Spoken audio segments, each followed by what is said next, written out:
Hello বন্ধুরা, দেখুন আজকে আমি ফুল ভরা কাঁকড়ের তৈরি করে নেবো। রেসিপিটা দেখতে থাকুন। দেখুন আমি এইভাবে হাফ করে কেটে নিয়েছি। এটাকে এবার আমি সিদ্ধ করে নেবো। জলটা গরম হয়ে গেছে, এর মধ্যে এবারে আমি কাঁকড়গুলো দিয়ে নেবো।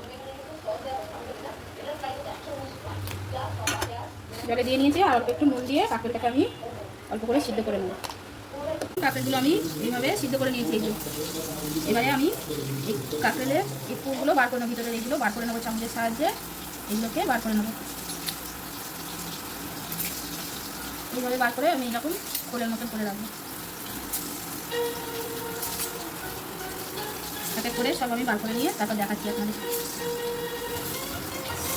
দেখুন কাঁকড়া থেকে আমি এইগুলো ফুলগুলো করার জন্য এই কাইগুলো আমি বার করে নিয়েছি। এগুলো আমি পেস্ট করে নেবো। এই নরম নরমগুলো এগুলো আমি দানা থাকলে দানা ফেলে দিয়ে এগুলো আমি পেস্ট করে নেবো। কাঁচতে দেবো সর্ষে আর কাঁচা লঙ্কা, এগুলো আমি সব মিক্সিতে পেস্ট করবো। দেখুন পেস্টটা আমি এইভাবে বানিয়ে নিয়েছি।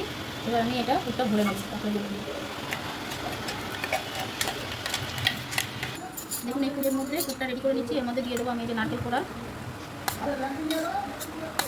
আর ভাজা চিনি বাদাম একটু ডাস্ট করে নিয়েছি অল্প, এটাকে দিয়ে দেবো। আর দেবো অল্প করে চিনি আর লবণ, স্বাদ অনুযায়ী লবণ। এবার এটাকে আমি ভালো করে মিশিয়ে নেব, নিয়ে পুরটা রেডি করে নেব।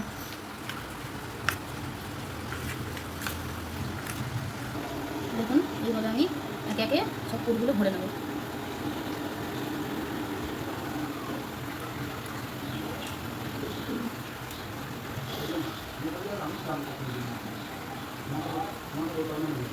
দেখুন আমার ফুলগুলো সব ভরা হয়ে গেছে কাঁকড়ের মধ্যে। এবার আমি একটা বেসনের ব্যাটার তৈরি করে নেবো, দিয়ে তেলে ভেজে নেব। ব্যাটারটা আমি রেডি করছি। এর মধ্যে দিয়েছি বেসন, চালের গুঁড়ো, দেবো লবণ, হলুদ অল্প আর দেবো একটু কালো জিরে, দিয়ে একটু আমি গাঢ় করে ব্যাটারটা রেডি করে নেব। দেখুন ব্যাটারটা আমি এরকম গাঢ়ভাবে করে নিয়েছি। এবার এর মধ্যে কাঁকড়ের পুরটা দিয়ে তেলে ভেজে নেব। ওরা গরম হয়ে গেছে, এবার আমি তেলটা দিয়ে দিলাম। এইভাবে আমি বেসনটা লাগিয়ে নেব।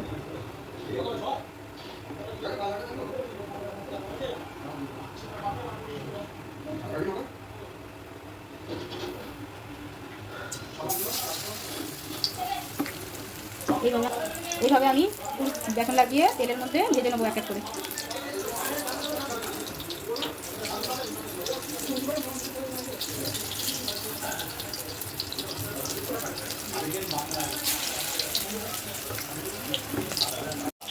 দেখুন আমি এইভাবে ভেজে নিয়েছি। এবার আমি তুলে নেবো।